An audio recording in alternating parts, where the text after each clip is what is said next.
హరి గోవింద గోకుల నందన గోవింద.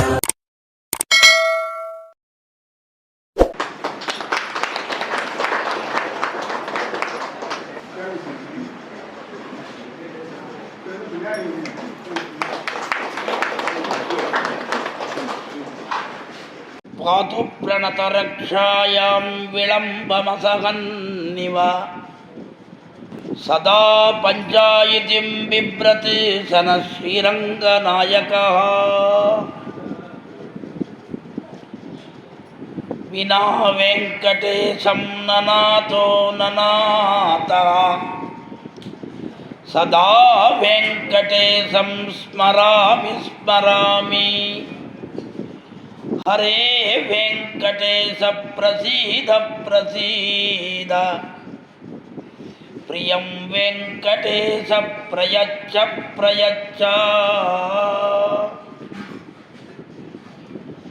శ్రీనిధిం నిధిమపారమర్తినాం అర్థితార్థపరిధానదీక్షితం సర్వభూతసుహృతం దయానిధిం దేవరాజమధిరాజమాశ్రయే. మాతాపితా యువతయస్తనయా విభూతిః సర్వం యదేవ నియమేన మదన్వయానాం. ఆద్యస్య న కులపతేర్వకుళావిరామం శ్రీమత్తదంగ్రియుగళం ప్రణమామి మూర్ధ్నా. సత్యం సత్యం పునః సత్యం యతిరాజో జగద్గురుః అపగతమదమానైరంతిమోపాయనిష్టైః అధిగత పరమార్థైరర్థకామాన్ అనపేక్షైః.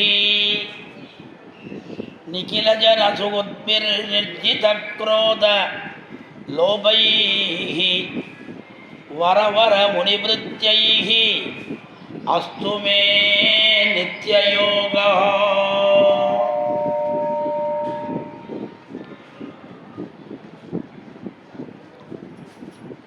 பேராளன் பேரோதும் பெரியோர்கள் கூடியிருக்கும்படியான இந்த ஆச்சரியமான ஸ்ரீ வைஷ்ணவ சங்கோஷ்டியிலே இவ்வடியவன் இந்த வருடம் கலந்து கொள்ளும்படியான பாக்கியத்தை எம்பெருமானும் எம்பெருமானுடைய அடியார்களான நீங்களும்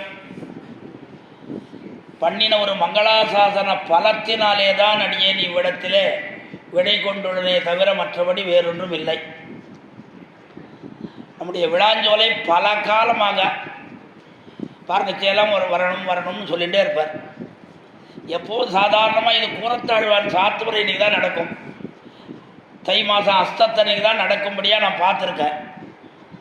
அந்த சமயத்தில் வர முடியாதுன்னு தள்ளிகிட்டே இருந்தேன். ஆனால் இந்த வருஷம் அந்த அஸ்தத்திலே இல்லாதபடிக்கு தனியாக வந்தது ஒரு காரணம். ஆனாலும் எத்தனையோ காலமாக சொல்லும்படியான ஒரு வைபவத்தை நாமும் கண்ணாலே காணும்படியான பாக்கியத்தை பெறலாம் என்கிற எண்ணத்தோடு இந்த இடத்திற்கு அடியேன் விடை கொண்டுள்ளேன். சிறப்பு உபன்யாசம்னு போட்டிருக்கார். என்ன சிறப்பு என்னால் ஆழ்வானுடைய சிறப்பை பற்றி பேசலாமா, இல்லை ஆழ்வானுக்கு ஆச்சாரியரான எம்பெருமானாருடைய சிறப்பை பற்றி பேசலாமா, இல்லை எம்பெருமானாருக்கும் கடாட்சபூதரான எத்தனையோ மகதாச்சாரியர்கள் அவர்களை பற்றி எப்படின்னா எப்படி இருந்தாலும் நம்முடைய ஆச்சாரிய சார்பவர்களுடைய வைபவத்தை அனுபவிப்பது தான் இந்த இடத்திலே போதுபோக்கும்படியான விஷயம். நம்முடைய சம்பிரதாயமானது லக்ஷ்மீநாத சமாரம்பாம் நாத யாமுன மத்தியமாம் அஸ்மதாச்சாரிய பரியந்தாம் வந்தே குரு பரம்பராம் என்று திருமகள் கேழ்வனாகிற அந்த ஸ்ரீமன் நாராயணனிடத்திலிருந்து ஆரம்பித்து இந்த ஸ்லோகத்தை அருளினவர் யார் என்றால் கூறத்தாழ்வார். அவர் என்ன சொல்லியிருக்கலாம்? அவர் சொல்லியிருந்தான்னா, லக்ஷ்மிநாத சமாரம்பாம் நாதயாமன மத்தியமாம் ராமானுஜாரிய பரியந்தாம் வந்தே குரு பரம்பரான்னு சொல்லி அவருடைய ஆச்சாரியன் எம்பெருமானார் அவர் வரைக்கும் சொல்லியிருந்தா போரும். ஆனால் பாருங்க, அவர் என்ன சொல்லிட்டார்? அஸ்மதாச்சாரிய பரியந்தாம். அவர் என்ன சொன்னார்? தன்னுடைய காலத்திலே தனக்கு இருக்கக்கூடிய அஸ்மது, அவர் பின்னாடி இன்னொருத்தர், அவர் அஸ்மது. ஆக பாருங்க, அன்னையிலிருந்து இன்றைய வரைக்கும் வரக்கூடிய அந்த ஆச்சாரிய பரம்பரை அத்தனை பேரையும் வணக்கம் தெரிவிக்க முடியாத ஒரு ஸ்லோகத்தை ஆழ்வான் பண்ணியிருக்கார். இந்த மாதிரி யாராவது ஒருத்தர் பண்ணது உண்டா பாருங்க. அதனால்தான் பிள்ளலோகஞ்சியர் இந்த ஸ்லோகம் வியாக்கியானத்திலே ரொம்ப அருமையான ஒரு விஷயத்தை சொல்றார். எம்பெருமானாருக்கு பூர்வத்திலே முன்னையால் இருந்தவர்கள் அத்தனை பேரும் அனுவர்த்தி பிரசன்னாச்சாரியர்கள் என்று பெயர் பெற்றவர்கள். அனுவர்த்தி பிரசன்னாச்சாரியர்னா வேற ஒன்றும் இல்லை, ஏகக்கா ஒரே சமயத்தில் எல்லாரையும் உட்கார வச்சு சொல்ல மாட்டார்கள். ஒருத்தர் தான், ஒரு சமயத்தில் ஒருத்தருக்கு தான், ரெண்டாவது பேருக்கு கிடையாது. நீ இப்போ வான்னா நீ இப்போ வா, நீ இப்போ வானா நீ இப்போ வா, ஒருத்தருக்கு ஒருத்தர் சம்மந்தமே கிடையாது. ஆக ஒருத்தர் சொல்கிறது, ஆச்சாரியன் சொல்கிறது கேட்கறது. இது எப்போ? முதல்லேருந்து அப்படி தான் இருந்தது. முதல்லேருந்து பாருங்க, திருமந்திரத்தை உபதேசித்த நாராயணன் நரன் ஒருத்தருக்கு தான் சொன்னான். துவயமந்திரத்தை விட்டுலோகத்திலே எம்பெருமான் பிராட்டிக்கு ஒத்திருக்க தான் சொன்னான். மறுபடியும் திருத்தேர் தட்டிலே கண்ணனெம்பெருமான் அர்ஜுனனை வைத்துக்கொண்டு அவனுக்கு தான் சொன்னான். ஆனால் இப்படிதான் நம்முடைய பரம்பரையானது ஒருத்தருக்கு சொல்லுவது என்று வந்ததான அந்த பாரம்பரியத்தை முதலிலே மாற்றினவர் யார் என்றால் அவர்தான் எம்பெருமானார். கிடையே சொன்னார், ஆசையுடையோர்க்கெல்லாம் ஆரியர்கள் கூறும் என்று பேசி வரம்பு அறுத்தார் பின் அந்த வரம்பை மாற்றினார். வரம்பை அறுத்தார்னா அதை கெடுத்துடல, அந்த வரம்பை மாற்றினார். என்ன காரணம்னா, அவர் 18 தடவை திருக்கோட்டியூருக்கு போனார். இந்த காலத்தில் யாராவது ஒருத்தர் போவாங்களோ சொல்லுங்க, கொஞ்சம் யோசனை பண்ணி பார்த்தா தெரியும். இப்போ இருக்கிற சௌகரியமா? அந்த காலத்தில் இப்படி இருக்க, இப்போ திருக்கோட்டியூர் போகிறதுன்னா என்ன, திருவரங்கத்திலேருந்து திருக்கோட்டியூர் 2 மணி நேரத்தில் போயிடலாம். இன் 2 hours 2 மணி நேரத்தில் போயிடலாம். அந்த காலத்தில் என்ன வழி? நடைய தவிர வேறு வழி கிடையாது. ஆக இங்கேருந்து கிளம்பினா எப்படி இருந்தாலும் ஒரு 4 நாளாவது ஆகும். 4 நாளாவது ஆகும். இந்த மாதிரி 18 தடவை போகிறதும் வரதும் பண்ணியிருக்காருன்னா, இக்காலத்தில் என்ன நினைப்பார்கள் தெரியுமா? அடப்பையா, அவருக்கு தெரிஞ்சிருந்தா சொல்ல மாட்டாருன்னு, அவருக்கு தெரியாது, அதனால தான் சொல்லலைன்னுவான் இப்போ இருக்கிற வாழ்.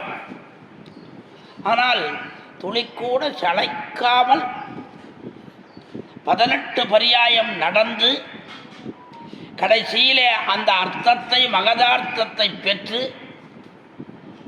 அந்த அர்த்தத்தை அந்த இடத்திலேயே எல்லாருக்கும் உபதேசித்தார்.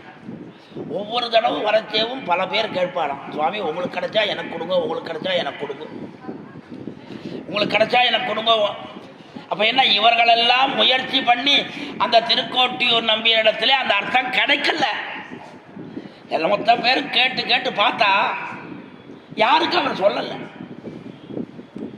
ஏன் சொல்லல, என்ன காரணம் என்று நாம் ஆராய புகுந்தால் வேற ஒரு காரணத்தை சொல்லலை, அந்த அர்த்தத்தினுடைய கௌரவத்தை பார்த்து சொல்லலை என்பது ஒரு அர்த்தம், ஒரு விஷயம். இந்த அர்த்தத்தினுடைய கௌரவத்தை பார்த்து, அது மிகவும் உயர்ச்சியான அர்த்தம், இதை சாதாரணமாக எல்லோருக்கும் உபதேசிக்க கூடாது என்பதற்காக அதை சொல்லவில்லை. இதுதான் அங்க இருக்கும்படியான ஒரு ஆச்சரியமான விஷயம். சரி, சாதாரணமானவாளுக்கு சொல்ல வேண்டாம். ஆளவந்தார் யாருக்கு சொல்ல சொன்னார்? இவருக்கு தானே சொல்ல சொன்னார், எம்பெருமானாருக்கு தானே சொல்ல சொன்னார். இவருக்கே இவ்வளவு பரீட்சை வேணுமா? பரீட்சை வேணுமா என்றால் இவருக்கு இந்த அர்த்தத்திலே இருக்கக்கூடிய ஊற்றத்தை பரீட்சிப்பதற்காகத்தான் அத்தனை தடவை பண்ணார். ரொம்ப ஆச்சரியமாக வடிவழகிய நம்பி தாசர் அவர் நிறைய குரு பரம்பரையருடைய பெருமையெல்லாம், ராமானுஜருடைய பெருமையெல்லாம் பாசுரங்களாக பாடியிருக்கார். அவர் பாடியிருக்கிற அந்த பாசுரங்களிலே இந்த 18 தடவை எதற்காக போய் வந்தார்ன்றதுக்கு ஒரு காரணம் யாருமே சொல்லல, அவர் தான் சொல்றார். யார்? வடிவழகிய நம்பிதாசர் தம்முடைய ராமானுஜ வைபவத்திலே ரொம்ப அழகான பாட்டாக சொல்றார். என்ன காரணம்? அவர் சொல்லும்படியான அர்த்தம் என்ன? சொல்லும்படியான அர்த்தம் என்ன? திருக்கோட்டியூர் நம்ம இடத்துல என்ன அர்த்தம் கேட்டுட்டார்? சரம ஸ்லோக அர்த்தம். இந்த சரம ஸ்லோகம் எப்பொழுது கிடைச்சது? முதல் அத்தியாயத்திலையா? 2வது அத்தியாயத்தில் இல்லையே, 18வது அத்தியாயத்தில் தான் இந்த சரம ஸ்லோகத்தினுடைய சாரார்த்தமானது சர்வதர்மான் பரித்யஜ்ய மாமேகம் சரணம் வரஜா அகத்வா சர்வ பாபேபியோ மோக்ஷயிஷ்யாமி மாசுதகா என்கிற ஸ்லோகமானது எங்க வருது? 18வது அத்தியாயத்தில் தான் வருது.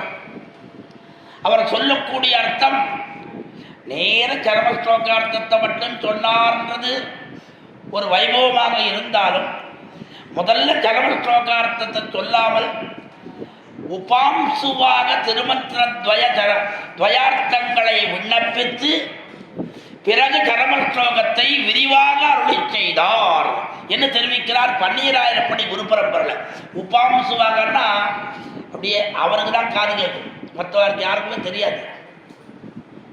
என்ன தெரியும்? ஆனால் அவருக்கு தெரியும். யாருக்கு? எம்பெருமானாருக்கு உபாம்சுவாகன்னு வடமொழியில் அதை உதட்டு துடிப்பாலேயே என்ன அர்த்தம் என்பதை தெரிந்து கொள்ளக்கூடியது உபாம்சுன்னு பேர். உதட்டு துடிப்பாலே அதை உடனே அவர் சொன்னார், இவர் புரிஞ்சுட்டார். ஆக திருமந்திரார்த்தம் கிடைச்சுடுத்தோ, துவயார்த்தம் கிடைச்சுடுத்தோ. இப்போ கிடைக்க வேண்டியதுன்னா சரம ஸ்லோகார்த்தம். இந்த சரம ஸ்லோகார்த்தத்தை சொல்லச்சே அது 18வது அத்தியாயத்திலே வருகின்ற காரணத்தினாலே திருக்கோட்டியூர் நம்பிகளும் இவரை 18 பரியாயம் நடத்தி வைக்க. 18 பரியாயம் என்னன்னா, அந்த 18வது அத்தியாயத்திலே இருக்கக்கூடிய சரம ஸ்லோகார்த்தத்தை 18வது பரியாயத்திலே இவர் தெரிந்து கொள்ள வேண்டும் என்பது அவருடைய அபிப்பிராயம்னு சொல்றார் வடிவழகிய நம்பிதாசன். அப்படி அந்த மகதர்த்தமானது எம்பெருமானாருக்கு கிடைக்க, அந்த கிடைத்த அர்த்தத்தை அவர் என்ன பண்ணார்? வேற எங்கேயும் போல, அங்கேயே இத்தனை தடவையும் வரச்சேவையும் போச்சேவும் யார் யார் கேட்டாலும் அத்தனை பேரையும் கூப்பிட்டா. மொத்த பேர் என்னன்னா, இந்த வாட்டி கிடைச்சுடுத்தோன்னு அவளுக்கு அத்தனை பேருக்கு தெரிஞ்சு போயிடுத்தோம். திருக்கோட்டியூர் நம்பி திருமாளிகையிலேருந்து வெளியில் வரச்சேவே எம்பெருமானார் இப்படி வரார், வரச்சேவே மொத்த பேருக்கு கீழே விழுந்துட்டான். யார் யார் ஆசையோடு ஒவ்வொரு தடவையும் சொல்லணும் சொல்லணும் சொல்லணும்னு கேட்டுட்டு இருந்தாலோ அவள் அத்தனை பேர் என்ன பண்ணா, அவளை தாண்டிட்டு எம்பெருமானாரால போகவே முடியாது. மொத்த பேரும் படுத்துட்டான்.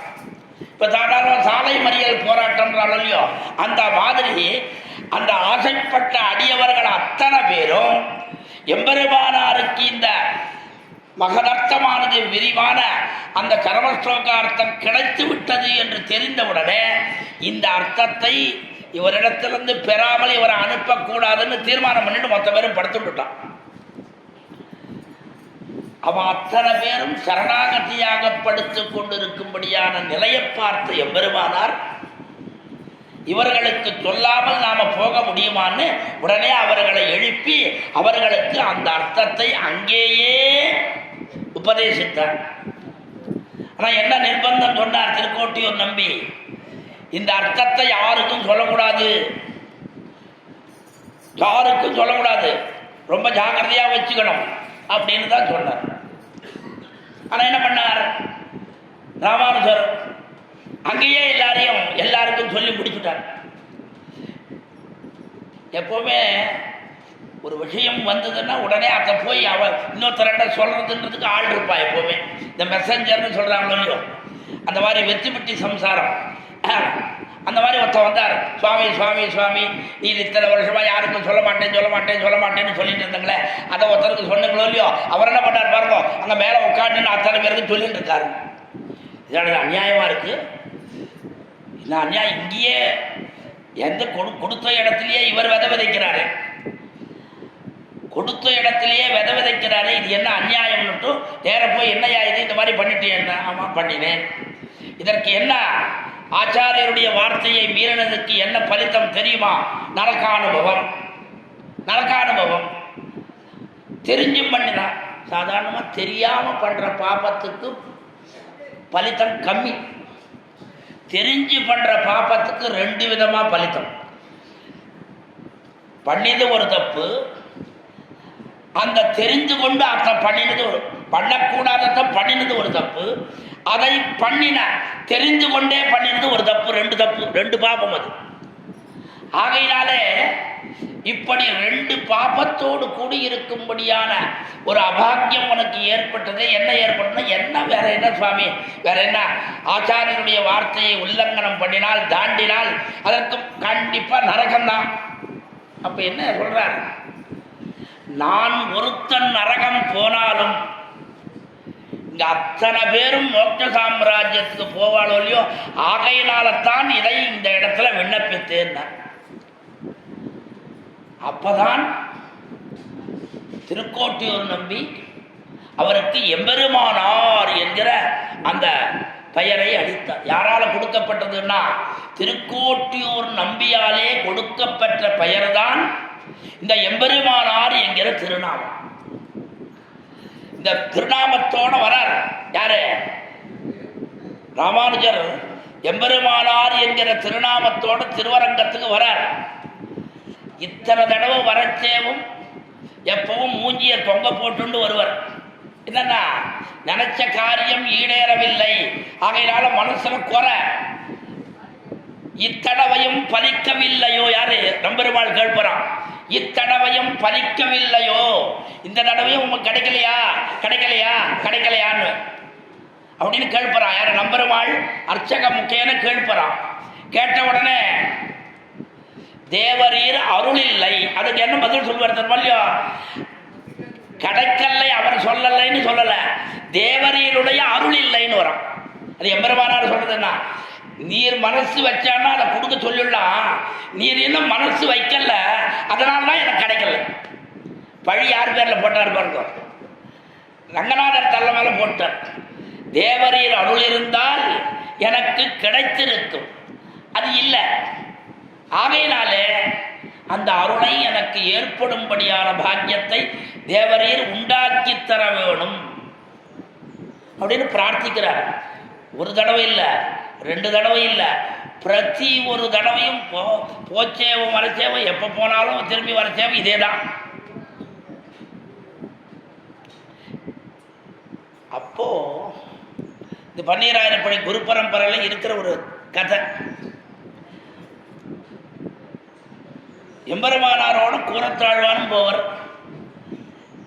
முதலியாண்டானும் போவர், இன்னும் பல சிஷ்யர்கள்லாம் போவா. நான் வள என்ன பண்ணுவா, கொஞ்சம் தூரம் போவா, திரும்பி வந்துடுவா. இது இன்னும் கிடைக்காது. திருப்பி எப்பொழுதும் தொடர்ச்சியாக போனவர் என்றால் அவர் யார் என்றால் கூரத்தாழ்வான் தான். விடாமல் ஒரு பரியாயமும் அவரை விடாமல் தொடர்ச்சியாக சென்று, ஏங்க அங்கே போக மாட்டார், அந்த சௌமிய நாராயணன் சன்னதி வாசல்லையே உட்காந்துருப்பார். கிடைச்சதுன்னா பார்க்கலாம், கிடைச்சதுன்னா பார்க்கலாம். கிடைச்ச அர்த்தத்தை அந்த தடவை வரைச்சே அப்படியே சந்தோஷமாக முகம் பூரித்து கொண்டு வர்றார். எப்போ? 18வது பரியாயம். அந்த அர்த்தம் கிடைச்சதுன்ற சந்தோஷம் இல்லை, அந்த அர்த்தத்தை பல பேருக்கு நாம் உபதேசிக்கும்படியான பாக்கியத்தை பெற்றோமேங்கிற சந்தோஷத்தினாலே முகம் பூரித்து கொண்டு வரார். அப்ப கேட்கிறார், நம்பெருமாள் கேட்கிறார், முகத்திலே இரட்டை பூரிப்பு காணப்படுகிறதே என் காரணம்ன்றார். ரெண்டு சந்தோஷம், ரெட்ட சந்தோஷம்.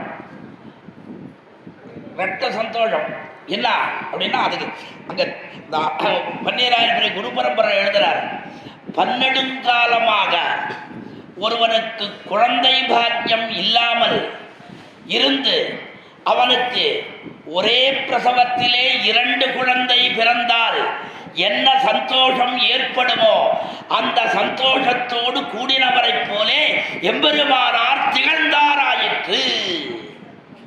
பாருங்க, ரொம்ப நாளாக குழந்தை இல்லை, திடீர்னு குழந்தை ஏற்பட்டது. சரி, ஏற்பட்ட குழந்தை என்னன்னு நினைச்சேன்னா கடைசியில் ஒரே சமயத்தில் 2 குழந்தை பிறந்து கொடுத்தோம். 2 குழந்தை பிறந்து கொடுத்தோம். 2 குழந்தை பிறந்த உடனே அடாடாடாடா இல்லைன்னு நினைச்சிருந்தவனுக்கு இப்படிப்பட்ட லாட்ரியா, பம்பர் லாட்ரியா இருக்கேன். கேரளா பம்பர் லாட்ரின்னு வந்துட்டே இருக்கு. இப்போ பாருங்க, அடிக்கடி போட்டுட்டே இருக்கான். பணம் கட்டுங்கோ, பணம் கட்டுங்கோ, அதிகமாக கட்ட வேணாம் அப்படின்லாம் போடுறான், வந்துட்டே இருக்கு. அந்த மாதிரி இல்லாதவனுக்கு எப்படி 2 குழந்தைகள் கிடைத்ததோ அதுபோல எம்பெருமானாருடைய திருமுக மண்டலத்திலே இரட்டிப்பு சந்தோஷத்தோடு அவர் காணும்படியான பாக்கியத்தை நம்பெருமாள் பெற்று என்ன 2 இரட்டிப்பு சந்தோஷமாக காணப்படுகிறதேன்னு கேட்கிறார். கேட்டவுடனே என்ன சொல்றார்? ஒன்று, திருக்கோட்டியூர் நம்பிகளுடைய அருளை பெற்றது. அவ்வருளடியாக கிடைத்த அர்த்தத்தை பல பேருக்கு உபதேசிக்கும்படியான பாக்கியத்தை பெற்றது. இந்த 2 தான் எனக்கு ரெட்டிப்பு சந்தோஷம். ரெட்டிப்பு சந்தோஷம். ஆகையினாலே அப்படி அப்பதான் உடனே அடுத்த க்ஷணம், இதுவரைக்கும் எப்பவும் ராமானுசர்னு கூப்பிடுவார், இப்படிலாம் பலவிதமாக கூப்பிடுறவர்.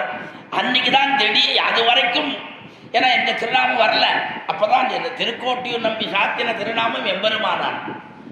உடனே என்ன பண்ணார்? இனிமே மற்ற திருநாமங்கள் எல்லாம் இல்லாமற் போக இந்த திருநாமத்தோடையே விளங்க வேண்டும் என்று எம்பெருமானார் தரிசனம் என்று நல்லா ஆச்சரியமா மணவாள மாமனிகளத்தை பாசுரமாகவே பாடிட்டார். எம்பெருமானார் தரிசனமென்னே இதற்கு நம்பெருமாள் பேரிட்டு நாட்டி வைத்தார். இதற்கு என்ன யாமனாச்சாரிய தரிசனம்னு சொல்லக்கூடாதா? இல்லை நாதமுனிகள் தரிசனம்னு சொல்லக்கூடாதா? இல்லை நம்மாழ்வார் தரிசனம்னு சொல்லக்கூடாதா? இல்லை பிராட்டி தரிசனம்னு சொல்லக்கூடாதா? இல்லை சுயப்பதி தரிசனம்னு சொல்லக்கூடாதா? இதெல்லாம் சொல்லாதபடிக்கு திடீர்னு எம்பெருமானார் தரிசனம்னு என்ன? சாதாரண தரிசனம்ன்றதுக்கே என்ன அர்த்தம் தெரியுமோ இல்லையோ? பார்ப்பதுன்ற ஒரு அர்த்தம் சொல்றான். உங்களுக்கு தரிசனம் நன்னா கிடைச்சதா? திருப்பதி போறா, தரிசனம் நன்னா கிடைச்சதா? 10 நிமிஷம் நின்று பார்த்தேன் சுவாமி, 10 நிமிஷம் நின்று பார்த்தேன், எப்படின்னு எனக்கே தெரியல. அப்ப பாருங்க, தரிசனம் என்பதற்கு பார்ப்பது என்று ஒரு அர்த்தம். தரிசனம் என்பதற்கு விஷயங்களை சொல்லுவதுன்னு ஒரு அர்த்தம். இதுதான் சொல்றார். எம்பெருமானார் தரிசனம்னா என்னன்னா, எம்பெருமானார் பல விஷயங்களை நமக்கு அருளப் போகின்றார். ஆகையினாலே அருளக்கூடிய தரிசனம் தரிசனம். ஆக அருள் எத்தனை, அதற்கு பிறகுதானே பல பல அர்த்தங்களை எம்பெருமானார் 9 திவ்ய கிரந்தங்களை அருளினார். நவகிரந்தங்கள் 9 நவரத்னம் மாதிரி 9 கிரந்தங்கள். என்னென்ன பாருங்க, கத்தியத்ரயம் 3, சரணாகதி கத்தியம், ஸ்ரீரங்க கத்தியம், ஸ்ரீவைகுண்ட கத்தியம். இது 3. இது என்ன? சரணாகதர்களாக இருக்கக்கூடியவர்கள் பண்ண வேண்டிய அனுஷ்டான முறைகள் என்ன, அவர்களுடைய அனுஷ்டானத்தினாலே ஏற்படக்கூடிய பிரயோஜனம் என்ன, அந்த பிரயோஜனத்தினாலே இவர்கள் அடையும்படியான இடத்தினுடைய பெருமை என்ன? 3 தான். சரணாகதி கத்தியம்ன்றது என்னன்னா, நாம எம்பெருமானிடத்துல போய் சரண்டர், டோட்டல் சரண்டர்னு சொல்றாங்க இல்லையோ? என்னிடத்துல ஒண்ணுமே இல்லையா, என்னை காப்பாற்ற வேண்டிய பொறுப்பு ஒன்றுதான்யா. நான் பண்ணின பாப்பங்கள் இத்தனை அத்தனை இல்லை, மூட்டை மூட்டையாக பண்ணியிருக்கேன் ஐயா, நிறைய பண்ணியிருக்கேன். யார் பொய்யாழ்வார் சொல்றார் பாருங்க, குன்றனைய குற்றம் செய்யினும் குணங்கொள்ளும் இன்று முதலாக என்னெஞ்சே என்னும் புறனுரையேயாயினும் பொன்னாழி கையால் திறனுரையே சிந்தித்து இரு. திருவேங்கடமுடையானை பார்த்து சொல்றார், பா திருவேங்கடமுடையானே நீ எங்க இருக்காய், நீ எங்க இருக்காய்னு கேட்கிறார். யார் பொய்யாழ்வார். நான் எங்க இருக்கேன், 7 மலைக்கு மேலே இருக்கேன், சப்தகிரிக்கு மேலே இருக்கேன். ஒவ்வொரு மலையும் எவ்வளவு பெருசு, அது ரொம்ப பெருசாது, ரொம்ப பெருசு. அப்படியா, நீ இருக்கக்கூடிய மலையை விட நாங்கள் பண்ணி இருக்கக்கூடிய பாப்பம் இருக்கு பாருங்க, அது இன்னும் பெருசு. குன்று அணைய, உன்னுடைய குன்று சின்னதாயிடும், நாங்கள் பண்ணி இருக்கிற பாப்பம் மூட்டை பெருசாயிடும். அவ்வளவு பெருசு. குன்றனைய குற்றம் செய்யணும், எவ்வளவு பாப்பங்கள் பண்ணிக்கொண்டு இருந்தாலும் எம்பெருமான் என்ன பண்றா, குணம் கொள்ளும், குணம் கொள்ளும், குணத்தை கொள்கின்றான். அந்த பாப்பங்களை எல்லாம் அப்படியே குணமாக மாற்றுகின்றான். இந்த காலத்தில் விவசாய கடன் ரத்து, அந்த கடன் ரத்து, இந்த கடன் ரத்துன்னு போடுறாள. முதல்ல கடனை ரத்து பண்றத ஆரம்பிச்சதே பகவான் தான், எம்பெருமான் தான் முதல்ல ஆரம்பிச்சா. என்ன, நம்ம பாப்ப கடன் மொத்தத்தையும் தள்ளினாங்க, மொத்த பாப்ப கடனையும் மொத்தத்தையும் தள்ளினா. என்னதனாலே, வாத்சல்யம் என்கிற குணத்தினாலே. வாத்சல்யம்னா என்ன, வத்ச ஸ்வபாவத்துவம் வாத்சல்யம். ஒரு தாய் பசுவுக்கு கன்றிடத்திலே இருக்கக்கூடிய பிரீத்தி எதுவோ அதுபோல தாய் பசுவான எம்பெருமான் கன்றுஸ்தானத்திலே இருக்கக்கூடிய நம்போல்வாருடைய பாபங்களை எல்லாம் தள்ளுபடி செய்கின்றான், தள்ளுறான். வாத்சல்யம்னா தோஷ போக்கியத்துவம்னு பேர். தோஷத்தை எல்லாம் போக்கியமான. சாதாரணமாக சாஸ்திரம் என்ன சொல்றது பாருங்க, பெருமாளண்ட போகச்சே வெறும் கையோட போகக்கூடாது. அடுத்தா ஆச்சாரியனிடத்துல போகச்சே வெத்து கையோட போகக்கூடாது. நமக்கு பாடம் சொல்லிக்க கொடுக்கூடிய ஆசிரியர்களிடத்துல போகச்சே வெறும் கையோடு போகக்கூடாது.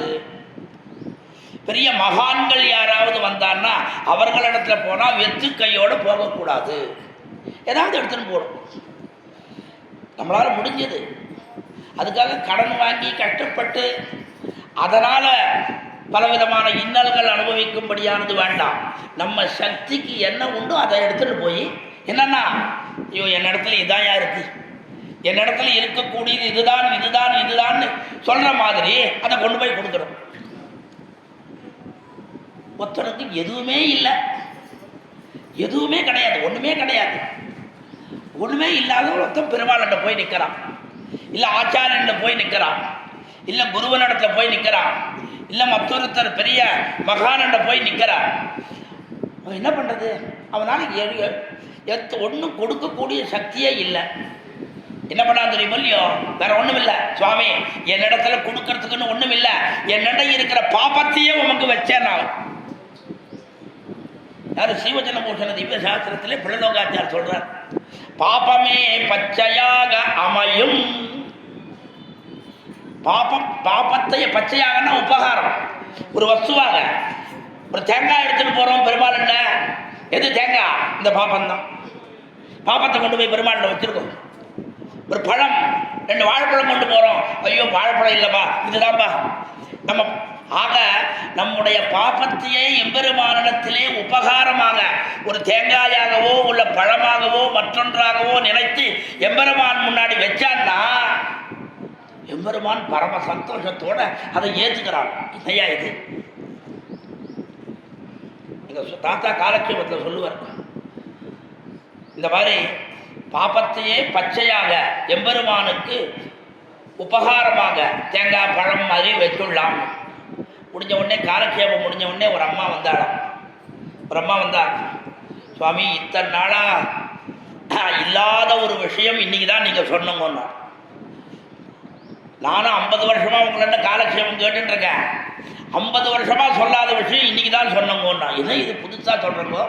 50 வருஷமா இத்தனை வருஷமா உபகாரம் எதையோ ஒரு பழத்தையோ தேங்காயோ கல்கண்டையோ எடுத்துன்னு போயிட்டு இருந்தேன். இத்தனை நாளாக தெரியாமல் போயிடுத்து. முதல்லையே தெரிஞ்சதுன்னா இத்தனை நாளாக எனக்கு தெரியாமல் போய் தேங்காய் பழம் கல்கண்டு எல்லாத்தையும் கொண்டு போய் பெருமாளை கொடுத்துட்டு இருந்தேன். இப்போ தெரிஞ்சு போச்சு, இனிமேல் பாபத்தையே கொண்டு போய் கொடுத்துடலான்னு இன்னைக்கு தான் தெரிஞ்சதுன்னு. ஆக நம்முடைய பாபத்தையே எம்பெருமான் ஏற்றுக்கொண்டு அதுதான் வாத்சல்ய குணத்தோடு கூடினவன். யார் சொல்றார்? ஞானசாரம் என்கிற திவ்ய கிரந்தத்திலே அருளாளப் பெருமாள் எம்பெருமானார் என்கிற மகதாச்சாரியர் அவர் சொல்றார், எற்றே தன் கன்றின் உடம்பின் வழுவன்றோ காதலிப்பது அன்றதனை ஈன்று உகந்த ஆன பசு. தெலுங்குல ஆவும் ஆவும் ஆ அன்றகனை ஈன்று உகந்த ஆ. அன்று அதனை அன்னைக்கு கண்ணு போடுது, ஈன்றது. என்ன உகத்தின்னா அந்த உடம்பு மேல இருக்கக்கூடிய ரத்தம் சீ எல்லாம் என்னென்ன தோஷங்களோ எல்லாத்தையும் என்ன பண்றது, அந்த தாய்ப்பசு தன்னுடைய நாக்கினாலேயே நக்கி நக்கி நக்கி நக்கி நக்கி கீழே தள்ளுறது. நாமன்னா நம்ம வீட்டில் குழந்தை பிறக்கிறதுன்னு வச்சுக்கோங்களேன், அதை மொத்தத்தையும் அந்த உள்ளுக்குள்ளேருந்து வரக்கூடிய குழந்தைய அப்படியே கொண்டு வந்து காமிக்கிறாளா? இல்லையே. அதுக்கு நல்லா பண்ண வேண்டிய இதெல்லாம் பண்ணிட்டு அப்புறம் கொண்டு வந்து காமிக்கிறேன். அப்போ தான் கொண்டு வந்து காமிக்கிறது. அந்த ரத்தத்தோடையும் சீயோடையும் மற்றோடையும் கொண்டு வந்து பார்த்தானே நாம கீழே விழுந்துடுவோம். ஓ அவ்வளோதான் பயம். அதனால தான் என்ன பண்ணுறா அந்த செவிலியர்கள் நர்ஸுகள் என்ன பண்ணுறா, அது எல்லாத்தையும் க்ளீன் பண்ணி நல்லா தொடச்சி கிடச்சி குளிப்பாட்டி என்ன பண்ணணுமோ அந்த குழந்தைக்கு என்ன பண்ணணுமோ அதை பண்ணி கொண்டு வந்து காமிக்கிறான். ஆனால் பாருங்க, அந்த கன்றினுடைய உடம்பிலே இருக்கக்கூடிய அழுக்குகள் எல்லாத்தையும் அந்த தாய் பசு நக்கியத்தே தன் கன்றினுடம்பின் வழுன தோஷம் காதலிப்பது. ஐயா என் நாக்கில் ஒட்டிடுவேன், என் நாக்கில் தோஷம் ஆயிடுவேன் அப்படின்னு நினைச்சிடா. இல்லை, அன்றதனை அந்த மாதிரி நம்முடைய தோஷங்களை எல்லாம் அந்த தாய் பசு அப்படியே நக்கி தள்ளுறது. எம்பெருமான் தன்னுடைய கட்டாட்ச வைபவத்தினாலே மொத்தத்தையும் தள்ளிவிடுறான். அதனால்தான் நம்ம தைரியமா இருக்கோம். அதனால்தான் இன்னும் பாப்பம் பண்ணிட்டே இருக்கும். யாராவது பாப்பம் பண்ணாமல் இருக்காங்களா? என்னை உட்பட தான் சொல்றேன், என்னை தனிப்பட்டு சொல்லலை. நாம பாப்பம் பண்ணாமல் யாராவது ஒருத்தர் இருக்காளன்னு கை தூக்குங்க பாருங்க. ஒரு காலம் கிடையாது, யாராலும் இருக்க முடியாது. அது எப்படி ஏற்படும்னு சொல்ல முடியாது. வாக்கினாலே ஏற்படலாம், மனசினாலே ஏற்படலாம், செயல்களினாலே ஏற்படலாம், எப்படி வேணாலும் ஏற்படலாம். ஒண்ணுமில்லை, பக்கத்துல பஸ்ல உட்காந்துருக்கோம், ஒருத்தர் இடம் கொடுக்காம கொஞ்சம் கஷ்டமா நாம கொஞ்சம் நகருக்கான கூட நகராம உட்காந்துருக்கான்னு வச்சுக்கோம். என்னையா இது இம்சையா இருக்கு மனசுல நினைச்சுக்கிறான். இதுவே ஒரு பாப்பம். மனசுனாலதான் நினைக்கிறான், பிடிச்சு தள்ளல, நெருக்கல்ல, ஒண்ணுமே பண்ணல, உட்கார முடியலையே, அதுதான், வேற ஒண்ணும் இல்லை.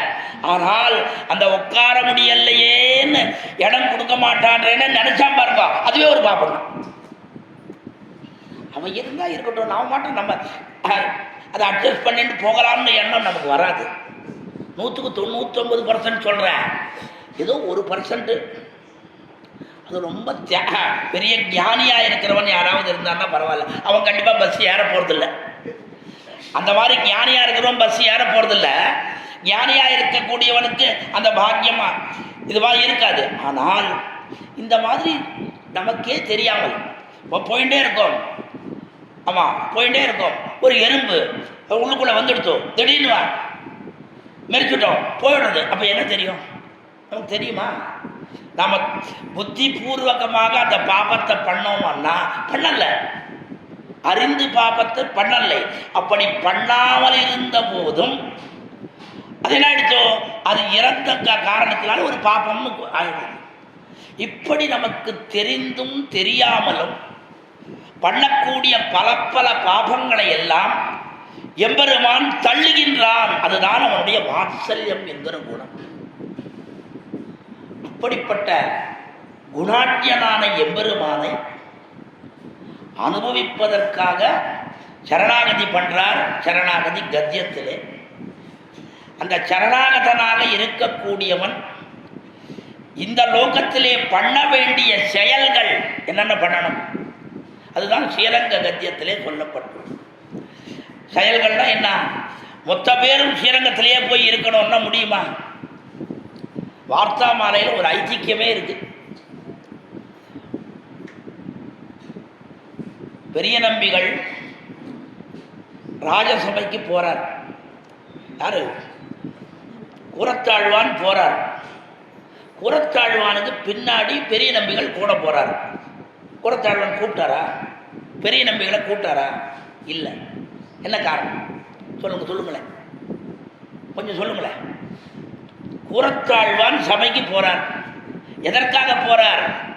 எம்பெருமானாருடைய திருமேனியை காப்பாற்ற வேண்டும் என்பதற்காக சோழராஜ சபைக்கு போறார். போகச்சே என்ன பண்ணினார்? அவருடைய திருதண்டத்தையும் காஷாயத்தையும் எடுத்துட்டு கிளம்பி போயிட்டார். திருதண்ட காஷாயங்களை எடுத்துட்டு கிளம்பி போயிட்டார். போறார். போகச்சே அவர் பின்னாடி பெரிய நம்பி கூட போறார். பெரிய நம்பி போன உடனே பெரிய நம்பி கூட பெரிய நம்பியுடைய பெண் பிள்ளை அத்துழாய் அந்த அம்மா கூட போறான். அந்த அம்மா கூட போறான். 3 பேர் போறான். பாருங்க, சபைக்கு போனது பெரிய கூரத்தாழ்வான் ஒருத்தர் தான். ஆனால் கூட போகச்சே சபைக்கு போறதுக்கு முன்னாடி வெளி வரைக்கும் இவ 3 பேரும் போயிருக்கான். என்ன காரணம்?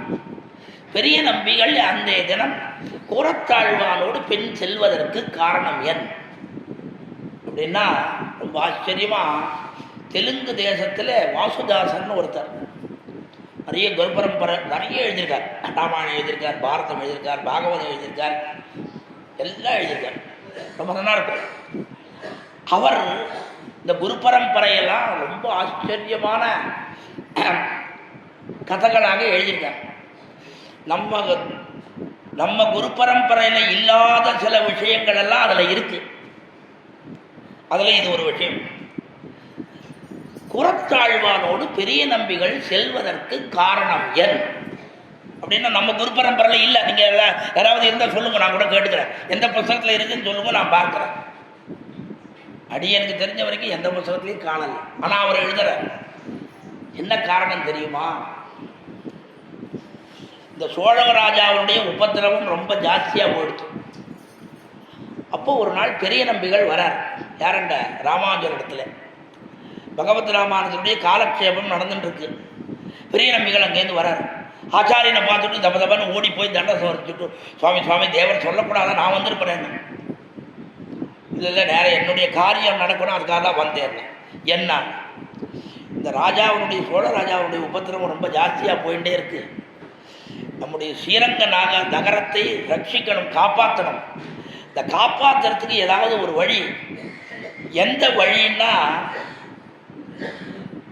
அந்த ஸ்ரீரங்க க்ஷேத்திரத்தை, அந்த ஸ்ரீரங்க நகரத்தை ஒரு தடவை பிரதட்சணம் பண்ணின்னு வந்தால் நமக்கு கண்டிப்பாக அந்த கஷ்டமானது தீரும்னுட்டு நம்மாழ்வார் சொல்லியிருக்கார். ஆகையினால ஒரு தடவை பிரதட்சணம் பண்ணலான்னு நினைக்கிறேன். நான் தனியாக போனால் நல்லா இருக்காது, யாராவது ஒருத்தர் கூட அனுப்புங்க வந்துடும். ஆழ்வார் என்ன பாசுரம் சொல்கிறார் பாருங்கோ. 10வது பத்தில் இருக்கக்கூடிய பாசுரம். 10வது பத்திலே முதல் திருவாய்மொழி திருமோகூர் காளமேக பெருமாளுக்கு சொன்ன திருவாய்மொழி. தாளதாமரை தடமணி வயல் திருமோகூர் நாளுமேவி தங்கமர்ந்து நின்றுன்னு பாசுரம் ஆரம்பிக்கிறது. அதில் ஒரு பாசுரம் தான் இருக்கு. சுற்றி நாம் வலம் செய்ய நம் துயர் கெடும் கடிதே. அதனால தான் நித்தியம் பிரதட்சணம் பண்ணுங்கன்னு சொல்கிறாள். என்னத்துக்காக? இதுதான். நம்முடைய துயர்களெல்லாம் தீர வேண்டும் என்றால் எம்பெருமானை பிரதட்சணம் பண்ணுங்கள். இப்போ கூட பார்த்துருப்போங்க. நான் கூட எனக்கு என்னவோ நினச்சிட்டு இருந்தேன். அப்புறம் தான் இது மாதிரி சக்கரத்தாழ்வார் சன்னதி இருந்தேன். அப்புறம் தான் ஒரு சுற்றினேன். ஆகையினால சுற்றி நாம் வலம் செய்ய பிரதட்சணம் பண்ணின்னு வந்தால் நம் துயர்கள் எல்லாம் கெடும். யாருடைய வார்த்தை? நம்மாழ்வாருடைய வார்த்தை. நம்மாழ்வாருடைய வார்த்தை. ரொம்ப ஆச்சரியமா இந்த இடத்துல வீட்டில் நம்மள எழுதுறார். புளியம்பொந்துல உட்காண்டுண்ட யார்? நம்மாழ்வார். வேற எங்கேயாவது கிளம்பினாரா? ஒரு இடத்துக்கும் கிளம்பல.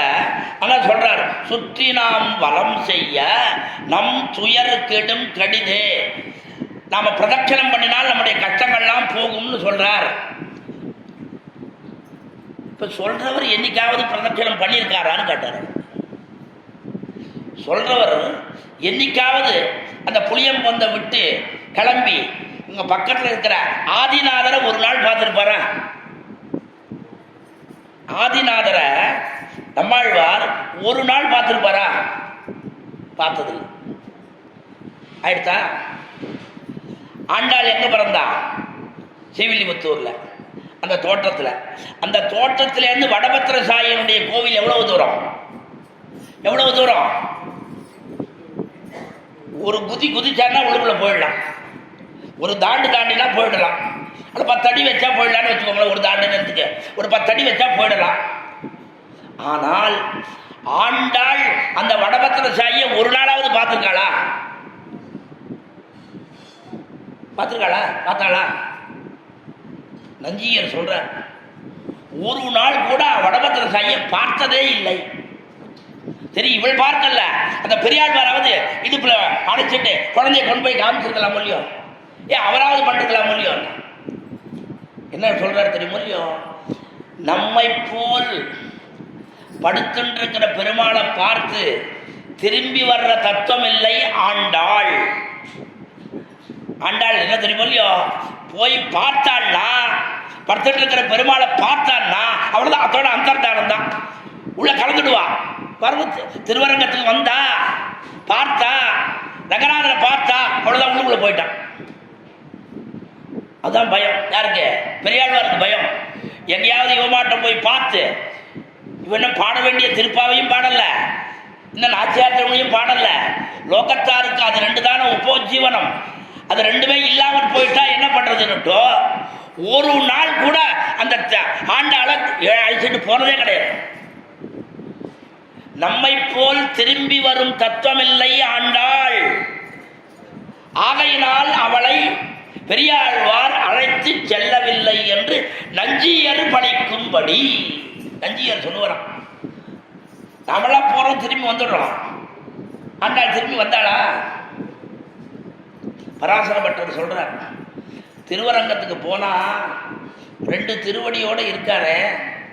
அந்த திருவடியை நீங்க பார்க்காதவோ 2 திருவடியிலேயும் இருக்கக்கூடிய, ஒரு திருவடியில ஆண்டாளும் மற்றொரு திருவடியிலே திருப்பானாழ்வாரும் 2 பேரும் சேர்ந்திருக்கா.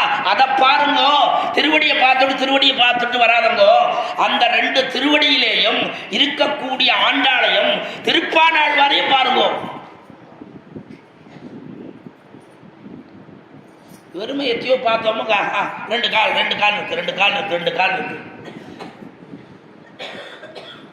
எங்க தாத்தா வீடு ஸ்ரீரங்கம். எங்கள் அம்மாவனுடைய அப்பா ஸ்ரீரங்கம் இல்லை, அவங்க ஆழ்வார் திருநகரி. ஸ்ரீரங்கத்துக்கு வந்து இருந்துட்டான். எங்கள் மாமாக்கள்லாம் படிக்கணும்னு வந்துட்டான்.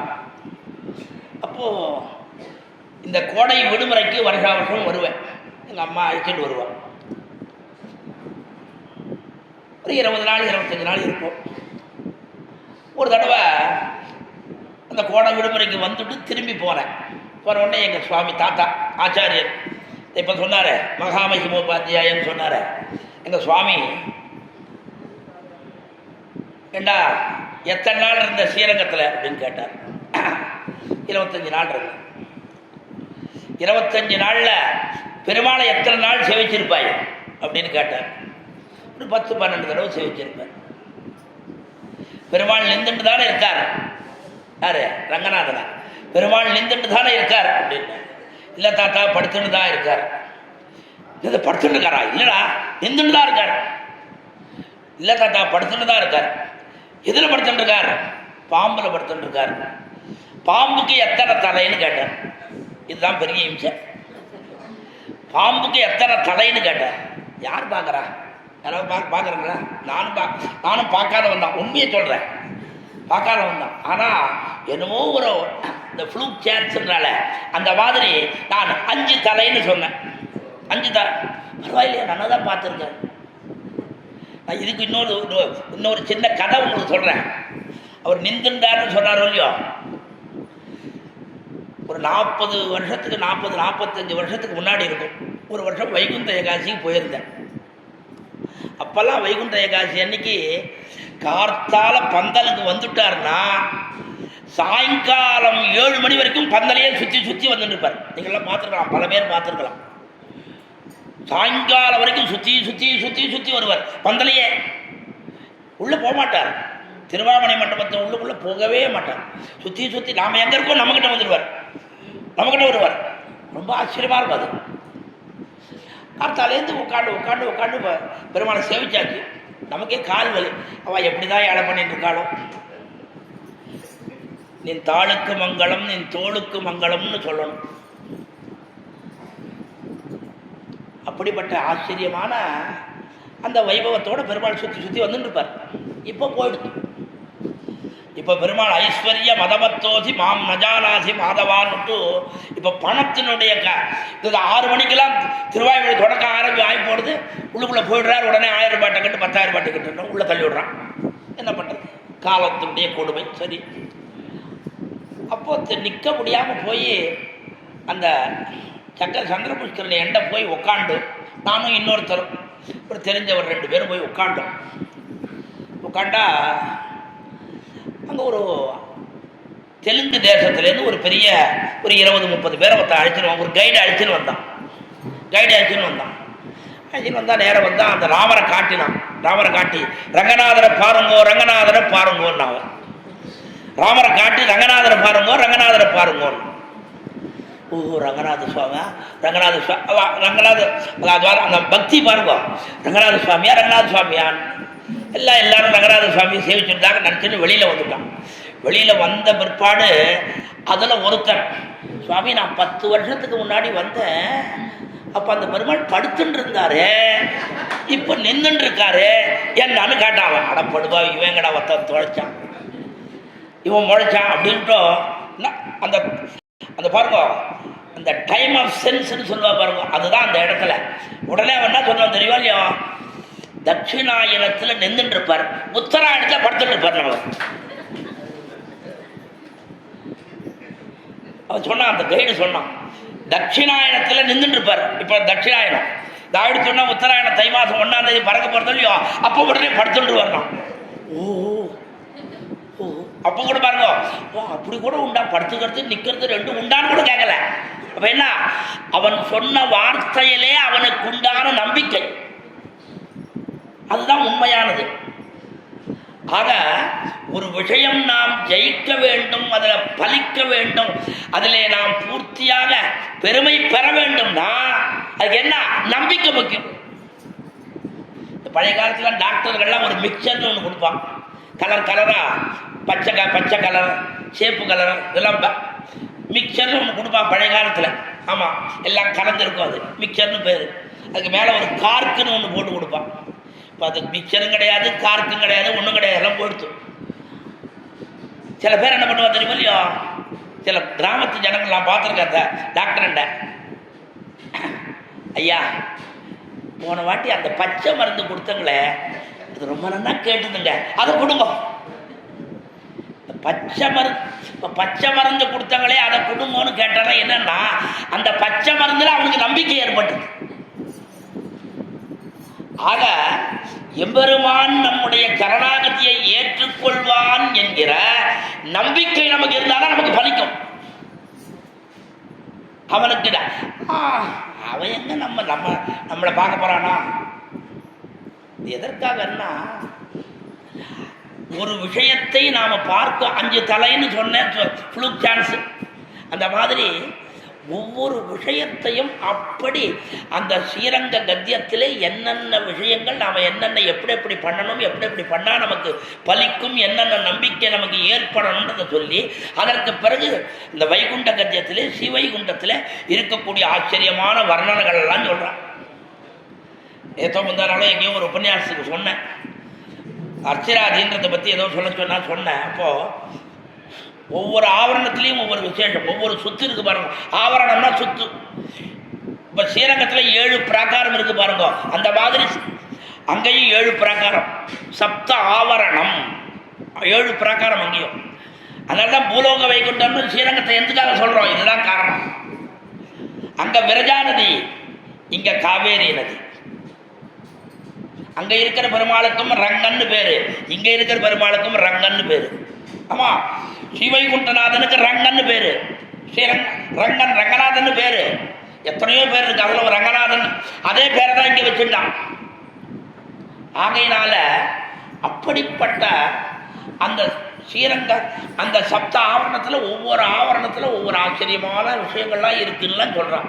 இப்படி 3 கிரந்தங்கள், சரணாகதி கத்தியம், ஸ்ரீரங்க கத்தியம், ஸ்ரீவைகுண்ட கத்தியம். அப்புறம் திருவாராதன கிரமம், நித்தியம்னு பேர். நித்தியம்னா தினப்படி செய்ய வேண்டியது, தினப்படி நாம் இப்போ என்ன பண்ணணுன்றதை சொல்றது நித்தியம். இதில் தான் முக்கியமாக நாம் தெரிஞ்சுக்கணும், அந்த நித்திய கிரந்தத்திலே எம்பெருமானார் நம்முடைய திருவாராதனத்திலே மணி அடிக்கிறத பற்றி சொல்லலை. நம்ம வீட்டிலலாம் மணி அடிக்காமல் இருக்கவங்க பாருங்க, நாமெல்லாம் மணி அடிக்கிறது கிடையாது. என்ன காரணம்னா எம்பெருமானார் நித்திய கிரந்தத்தில் சொல்லலை. ஏன் சொல்லலை அப்படின்னா அது காரணம் தெரிஞ்சுக்கணும். என்ன காரணம்னா, இந்த மணின்றது இந்த கையால் தான் அடிக்கணும், இந்த கையால் அடிக்கணும். மணி எதற்காக அடிக்கிறா தெரியுமா? அங்க இருக்கக்கூடிய துஷ்ட பிரேத பிசாசங்கள் எல்லாம் ஓடுறதுக்காக. எவனவன் பகவானை விழுங்க வேணும், பகவானை அபகரிக்க வேணும், பகவானுடைய பெருமையெல்லாம் அழிக்க வேணும்னு வரக்கூடியவாள் நிறைய பேர் இருப்பாளாம். அவர்களை எல்லாம் அழிப்பதற்காக கட்டாயம் அந்த மணி இருக்கு பாருங்க, அதுக்கு முதல்ல திருவாராதனெல்லாம் பண்ணணும், அதுக்கு அர்ச்சனை பண்ணணும். கண்டாயாம் பிரபுத்தியை நமஹா, கண்டாயாம் சாத்யை நமஹா, கண்டாயாம் விபுத்தியை நமஹா, இப்படி சொல்லியிருக்கு. 32 அர்ச்சனை அந்த கண்டைக்கு, மணிக்கு. எதற்காக? அந்த மணி சப்தத்தை கேட்ட உடனே அங்க இருக்கக்கூடிய யார் பகவானை அழிக்கணும்னு நினைச்சாலும் மொத்த பேரும் ஓடி விடுவான், ஓடி போயிடுவான், மொத்த பேரும் போயிடுவான். ஆனா எந்த கையால் அடிக்கணும்? இந்த கையால் அடிக்கணும், இந்த கையால் தான் அடிக்கணும், இந்த கையால் அடிக்கக்கூடாது. இந்த கையால் அடித்தால் இல்லாதவெல்லாம் உள்ளுக்குள்ள வந்துடுவான்னு சாஸ்திரம் சொல்லியிருக்கு. நாம திருவாராதனம் பண்ணிட்டு இப்போ திருவாராதனமா அர்க்கியம் சமர்ப்பிக்கிறோமா, பாத்தியம் சமர்ப்பிக்கிறதா, ஆச்சமணியம் சமர்ப்பிக்கிறதா, இல்லை மணி அடிக்கிறதா, என்ன பண்ணுறது? இந்த கையால் அடிக்கக்கூடாது, இந்த கையால் அர்க்கிய பாத்திய ஆச்சமணியங்கள்லாம் கொடுக்கணும். அப்போ என்ன பண்ணுறது? அதெல்லாம் தெரிஞ்சுட்டு தான் எம்பெருமானார் நித்திய கிரந்தத்திலே மணியை சொல்லலை. அதான் காரணம். இந்த கையால் அடிக்கக்கூடாது, இந்த கையினால தான் எல்லாம் பண்ணணும். ஆகையினாலே மணியை சொல்லல. யாராவது மணியை உபயோகப்படுத்திட்டு இருந்தால் இனிமேல் உபயோகப்படுத்தாதவங்க. எம்பெருமானாருடைய கொள்கைக்கு விரோதம், எம்பெருமானாருடைய ஆணையை மீறினதாக ஆகும். ஆகையினாலே அப்படி தினந்தோறும் திருவாராதன கிரமம் எப்படி பண்ணுறது?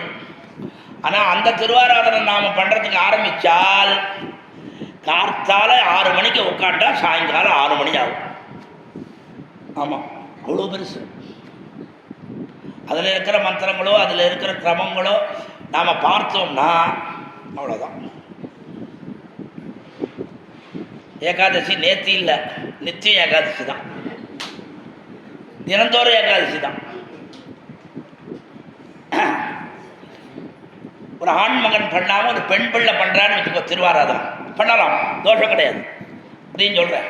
ஆமாம், ஆண்கள் தான் திருவாராதனம் பண்ணணும், பெண்கள் திருவாராதனம் பண்ணக்கூடாதுன்னு சில பேர்லாம் சொல்கிறான். அது கிடையாது, கிடையாது. நல்ல பெண்களும் திருவாராதனம் பண்ணலாம், நல்லா பண்ணலாம். பிரமாணங்கள் இருக்கு. எங்கே இருக்கு சுவாமி? எங்கே இருக்கு?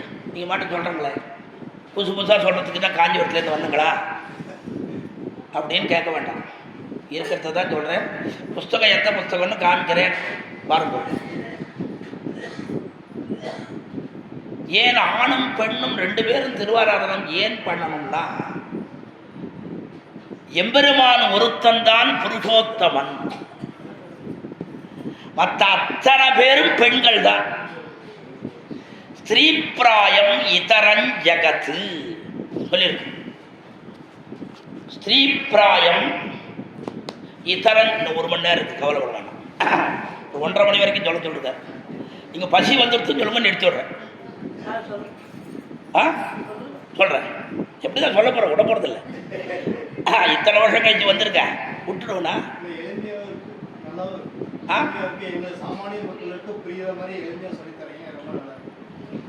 ரொம்ப பரம பாக்கியம்.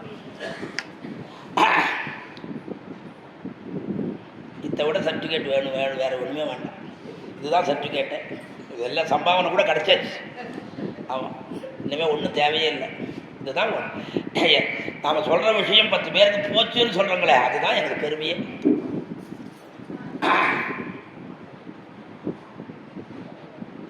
எம்பெருமானை தவிர மற்ற அத்தனை பேரும் பெண்கள் தான்.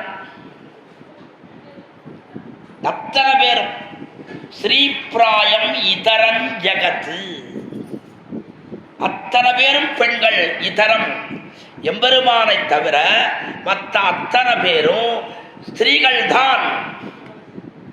ஆயிடுதா? அப்ப யாருக்கு பண்றோம்? புருஷோத்தமனுக்கு பண்றோம். புருஷோத்தமனுக்கு பண்றோம். அந்த புருஷோத்தமனோடு நமக்கு இருக்கும்படியான உறவு எப்படிப்பட்ட உறவு? 1 வரவா, 2 வரவா, 3 வரவா?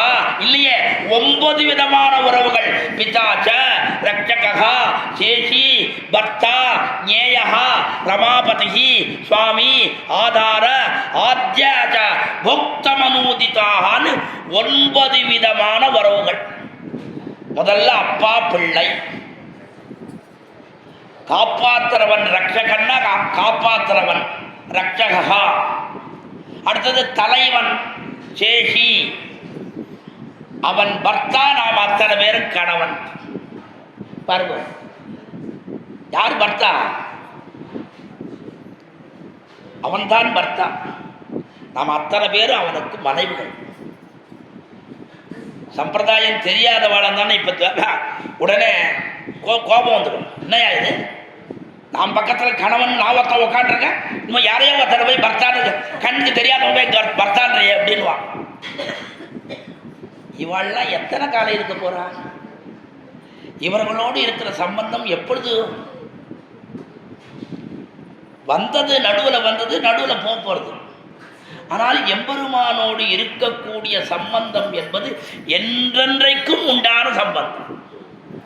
ஒரு நாள் விடாதபடிக்கு இருக்கக்கூடிய சம்பந்தம், அவனோடு இருக்கக்கூடிய. அதைதான் ஆண்டாள் ஒன்றனோடு உறவு இங்கு ஒழிக்க ஒழியாது. உடனே கேட்கிறார் ஆச்சாரியாலாம், இங்கு ஒழிக்க முடியாதுன்னா அங்கு ஒழிக்க முடியுமான்னு கேட்டேன். இங்க ஒழிக்க முடியாதுன்னா அங்க முடியுமா? அட பைத்தியமே, இங்கேயே முடியாதுன்னா அங்கே எங்கேயா? இப்போ பாருங்க, 1:30 மணி ஆச்சுன்னா நமக்கு வயத்தை பசி கிள்ளணும். கார்த்தால இட்லி சாப்பிட்டுக்கலாம், வடை சாப்பிட்டுக்கலாம், பொங்கல் சாப்பிட்டுக்கலாம், ஒரு ஸ்வீட் சாப்பிட்டுக்கலாம். இருக்கலாம் எனக்கு தெரியாது, நான் அமைதியாக. அது இல்லை, நான் ஏதோ ஒரு இதுவாக சொன்னேன், அதான் நடந்துதா? அதான் நான் டிஃபன்.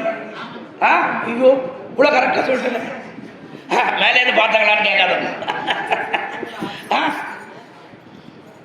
இவ்வளவு சாப்பிட்டுக்கலாம். ஆனால் அந்த ஒரு காலம் வந்துடுத்தோன்னா நமக்கு பசின்றது வரதோ இல்லையோ,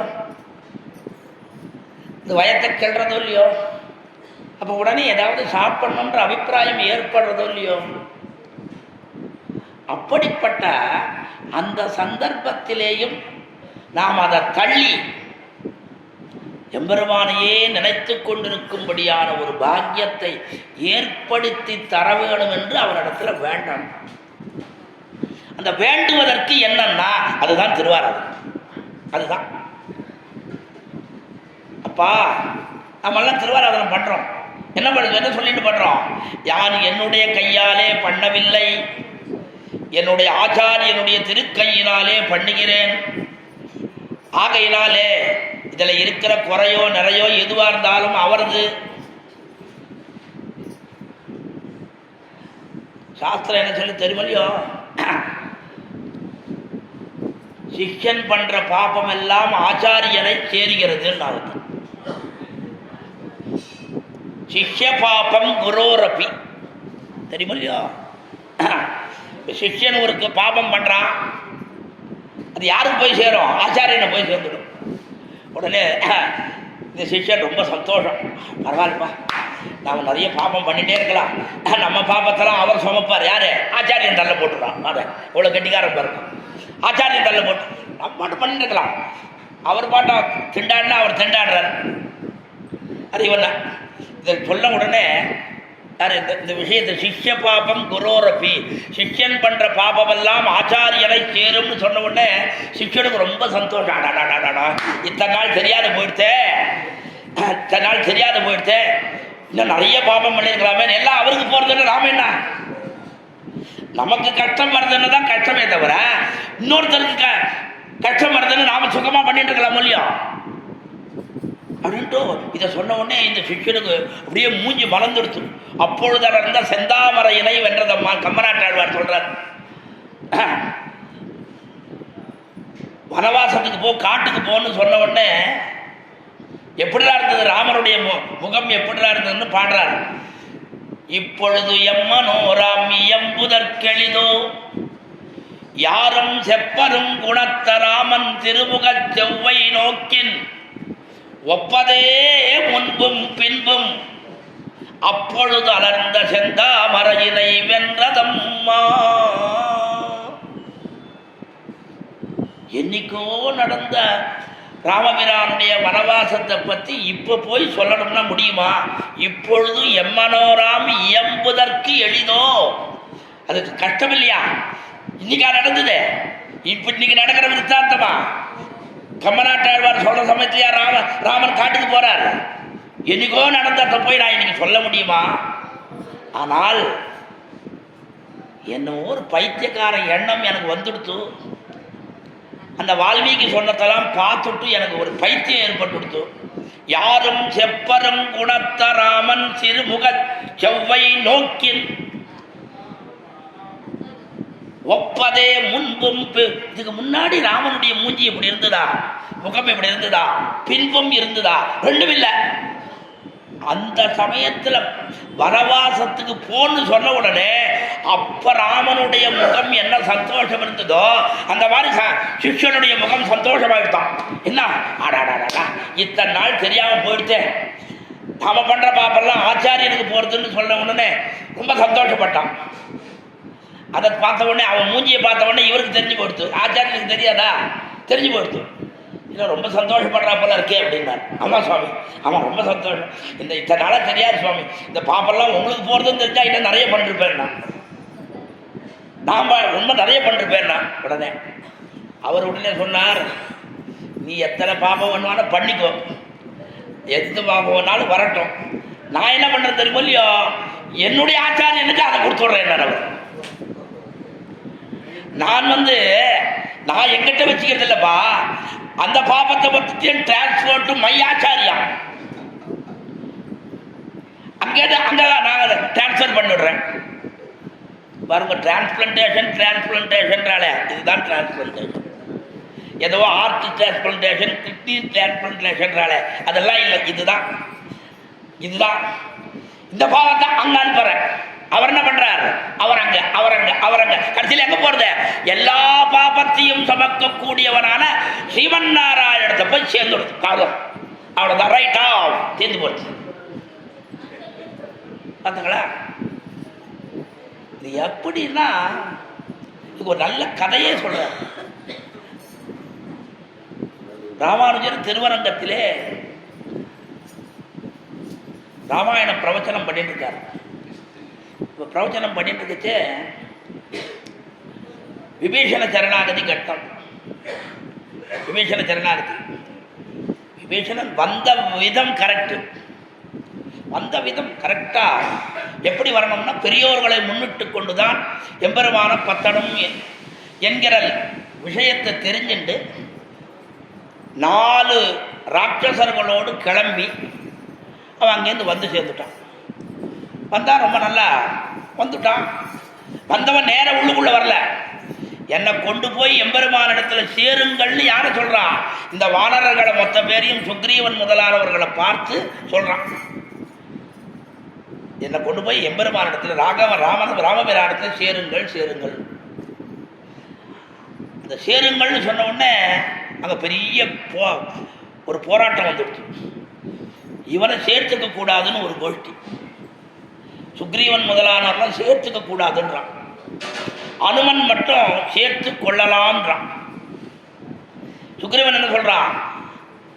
அவன் ராஜ்யத்துக்காக வந்திருக்கின்றான், ஆகையினாலே அவனை சேர்த்து கொள்ள கூடாதுன்னு. யாரு? சுக்ரீவன் சொல்றான். ராஜ்யகாங்கி விபீஷணா, ராஜ்யத்துக்காக வந்திருக்கான். உடனே ராமபிரான், அட பைத்தியமே, நீ அதுக்கு தாண்டா வந்தாய், நீ மட்டும் என்ன வாலியை ஒழிச்சு நீ கிச்சனில் உட்காரணும் தான் நீ வந்தா என்கிட்ட, அதை மறந்துட்டு சொல்றியே. மறந்து போயிட்டேன். அவன் வந்த சமயம் தப்பான இடம். அவன் எப்போ வந்திருக்கணும்? பிராட்டியை எப்போ எடுத்துட்டு போனாலும் அப்போதான் வந்திருக்கணும். இத்தனை நாள் கழித்து வந்ததுனால அவனை சேர்த்து கொள்ளக்கூடாது. யாரு? சுக்ரீவன். அவன் பாப்பி ஆகியனாலே சேர்த்து கொள்ளக்கூடாது, அது சுக்ரீவன் சொல்றான். இவர் சொல்றார் அனுமன், சீ அவனை போல நல்லவனே கிடையாது, அதனால சேர்த்து கொள்ள வேணும்ன்றார். ராமபிரான் என்ன ஜட்ஜ்மெண்ட் கொடுத்தார் தெரியுமா? அவன் பாப்பியாகையினாலே சேர்த்து கொண்டேன்னு ஜட்ஜ்மெண்ட் கொடுத்தார். இங்க ஒண்ணு அங்க ஒண்ணு.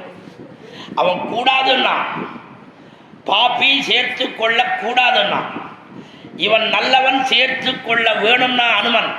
இப்ப பாருங்க, ரெண்டு இடத்துலயும் எடுத்துட்டார். பாப்பியாகையினாலே சேர்த்து கொள்கின்றேன். இப்போ எம்பெருமான இடத்துல போறவெல்லாம் எப்படி இருக்கணும் தெரியும் இல்லையோ? புண்ணியசாலியா இருந்து போகணும்ன்ற நிர்பந்தமே கிடையாது. பாப்பியாக இருந்து போனால்தான் அவனுக்கு ரொம்ப சந்தோஷம். என்னன்னா அவனுக்கு நம்ம பாப்பத்திலையா தள்ளுறதுக்கு வழி எப்ப ஒண்ணுமே புண்ணியமா ஒருத்தன் போறான்னு வச்சுக்கோங்க, எத்தனை நீ வந்தாய் தண்டத்துக்கு போன, அதுவே பாப்பினா அதான். ஆகையினாலே அப்படி அந்த விபீஷண சரணாகதி கட்டத்தை சொல்லி கொண்டிருக்கும்படியான சந்தர்ப்பத்திலே கடைசியில ஒருத்தன் உட்காண்டிருக்கான். யாரும் வர? பிள்ளவரங்காவல்லி தாசர், தனுர்தாசர்னு பேரு. அவர் கடைசியில உட்காண்டிருக்கிறவர் ஓன்னு அழறார். திடீர்னு அழறது என்ன? சாதாரணமாக அழக்கூடாதுன்னு சாஸ்திரம் இருக்கு. எந்தெந்த சமயத்தில் அழணும், எந்தெந்த சமயத்தில் அழக்கூடாது அப்படின்னு இருக்கு. நாம் அதெல்லாம் பகவானுடைய கல்யாண குணங்களை அனுபவிக்கும்படியான சமயத்தில் அழணும்னு சொல்லியிருக்கு. நமக்கு வரதா பாருங்களேன். சொல்ற எனக்கும் வரல, கேட்குற உங்களுக்கும் வரல. சொல்ற எனக்கு வரல, கண்லேருந்து ஜலம். ஆக்லாத சீத நேத்ராம்பு புலகீகத காத்ரவான் சதா பரகுணா விட்டஹா திரஷ்டவ்ய சர்வதேகிபிகி சொல்றது சாஸ்திரம் சொல்லியிருக்கு. ஆக்லாத சீத நேத்ராம், கண்லேருந்து கண்ணநீர் கைகளால் இறைக்கும். ஆழ்வார் சொல்றார் பாருங்க, கங்குலும் பகலும் கண் துயில் அறியாள் கண்ணநீர் கைகளால் இறைக்கும். கண்ணிலேருந்து வரக்க அப்படியே கையால் எடுத்து கொண்டாளாம். பராங்கோஷ நாயகிக்கு இருக்கக்கூடிய நிலைமைன்னு திருத்தாயாருடைய வார்த்தை. அவள் அப்படி இருந்தா, நாம் அப்படி இருக்கோமா? எங்க சுவாமி சொல்லுவார், ஒண்ணு வேண்டாம், 2 மிளகை வச்சு அப்படி கீழே தேய்ச்சிட்டு கண்ணில் வச்சுக்கோங்க, ஒரே ஜலஜலமா வந்துட்டே இருக்கும். ஜலஜலமா. இப்போ உபன்யாசம் கேட்கறதுக்கு முன்னாடி நாளையிலேருந்து இந்த அடுத்த உபன்யாசம் வரைச்சோங்க, கையில் ஒரு 2 மிளகை கொண்டு வந்து தேய்ச்சிக்கோங்க கண்ணில். பார்த்த உடனே ஆடாடாடாடா என்ன பாரு, என்ன கண்ணிலேருந்து ஜலஜலமா வருது கண்ணில். அந்த மாதிரி நாம் எம்பெருமானுடைய குணானுபவத்தை பண்ணும்படியான சமயத்திலே எப்படி இருக்கணும்னா, கண்ணநீர் கைகளால் இறைக்கும். யாரை பற்றி சொல்லணும்னா, ஆழ்வானை தவிர மற்றொருத்தர் அதை பற்றி அதுக்கு சீமா பூமியாக வேற ஒருத்தரையும் சொல்ல முடியாது. குரத்தாழ்வான் திருவாய்மொழி காலக்ஷேபம் சொல்லிட்டு இருக்கார். சொல்லிட்டு இருக்க முடியாத சமயத்தில் 3வது தசகம், பத்துடை அடியவர் கெளியவன் பிறர்களுக்கு அரிய வித்தகன் மலர்மகள் விரும்பும் நமரும் பெறலடிகள் மற்றொரு கடவெண்ண களவினில் உறவினையா புண்டு எத்திரம் சொன்னார். நம்மாழ்வார் மூகி சுட்டார். 6 மாதம் எழுந்திருக்கவே இல்லை. 6 மாதம் எழுந்துக்கணும். எத்தனை 6 மாதம்? 5 மாதம் இருக்கக்கூடாது தானே? 7 மாதம் இருக்கக்கூடாது தானே? இல்லை 6 மாதம் என்ன கணக்கு சொல்லுங்களேன். 6 மாதம் என்ன கணக்கு தெரியுமா? 6வது மாதத்தில் தான் ஞானேந்திரியம் உற்பத்தியாகுது.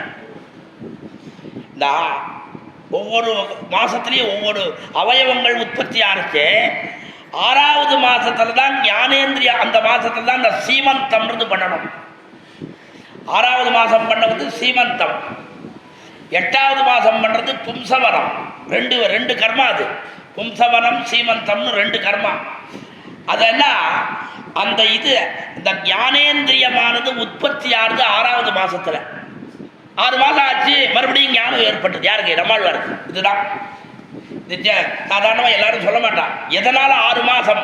6 மாதத்துக்கு காரணம் என்னன்னு இதுதான். குழந்தை கர்ப்பத்திலே இருக்கும்படியான சமயத்திலே 6வது மாதம் அறிவு என்கிற அந்த ஞானத்தை உண்டாருது. அப்பதான் என்ன பண்றான்? அவனுக்கு அந்த வீணா கானத்தை வாசிக்க சொல்றான். விவர்த்த சக்ரா ஆசீதா க்ஷீரேத வேகவதி தவா விவர்த்த சக்ரா ஆசீதா ஸ்ரீவேண காவேரி தவா விவர்த்த சக்ராக ஆசி. அப்பா, உன்னுடைய ஞானேந்திரியமானது இந்த பகவத் விஷய அனுபவங்களை எல்லாம் அனுபவிக்கும்படியான பாக்கியத்தை உண்டாக்க வேணும். யாரு? ஏ ரங்கநாதா, உன்னுடைய அருள் அவனுக்கு கிடைக்கணும். அதுதான் அந்த வேத மந்திரத்துக்கு அர்த்தம். காவேரி தவா, காவேரி கரையிலே இருக்கக்கூடிய ஏ ரங்கநாதனே, இந்த கர்ப்பத்தில் இருக்கக்கூடிய குழந்தைக்கு பகவத் விஷய குணானுபவம் எல்லாம் ஏற்படும்படியான பாக்கியத்தை உண்டாக்கும். ஆகையினால 6 மாதம் மோகிச்சுட்டார் நம்மாழ்வார். அதே மாதிரி இந்த எத்திரம்னு சொன்ன உடனே ஆழ்வார், கூரத்தாழ்வார் அப்படியே மூங்கிச்சிருக்கார். உடனே சுவாமி சுவாமி சுவாமின்றான். ஒன்றும் பதிலே இல்லை. அப்படியே கல்லம் கட்டு மாதிரி இருக்கார். பதறி போயிட்டா சுஷியாள்லாம். ஓடி போனான். எங்க? நேர எம்பெருமானான்ட்ட போனான்.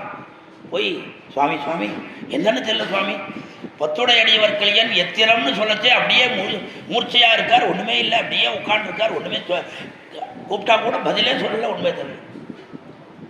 இதுக்கு முன்னாடி பல தடவை எம்பெருமானார் கேட்டிருக்கார், உன்னிடத்திலே நான் திருவாய்மொழி அர்த்தங்களை எல்லாம் கேட்கணும்னு ஆசைப்படுறேன், நீ சொல்லு, நான் கேட்கிறேன்.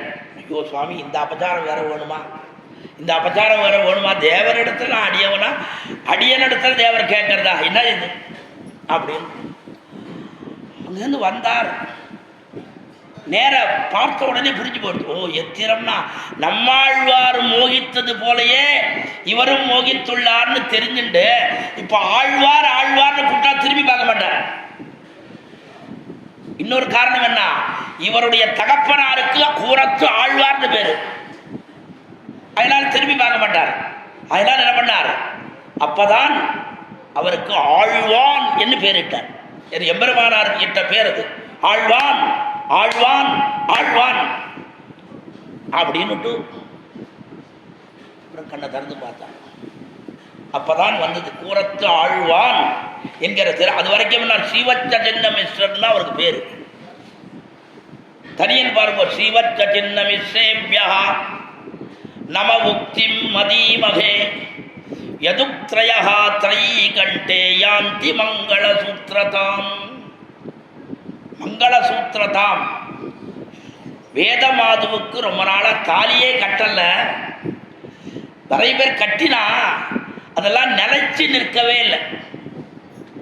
பல பேர் கட்டினா, தாலி கட்டினா, அத்வைத்திகள் கட்டினா, துவைத்திகள் கட்டினா, இதுக்கு முன்னாடி இருக்கிற பெரியோர்கள்லாம் கட்டினா, எதுவும் ஸ்திரமாக இருக்கக்கூடிய ஒரு அந்த மாங்கல்ய சூத்திரம் நிலைக்கல்ல. யார் கட்டினார்? கூரத்தாழ்வான் ஒரு மாங்கல்ய சூத்திரம் கட்டினார். யாருக்கு? வேத மாதுக்கு, வேதமாகிற பெண் பிள்ளைக்கு கூரத்தாழ்வான் ஒரு மாங்கல்ய சூத்திரம் கட்டினார். அன்னைக்கு கட்டின அந்த மாங்கல்ய சூத்திரம் இன்னி வரைக்கும் அருந்து போல.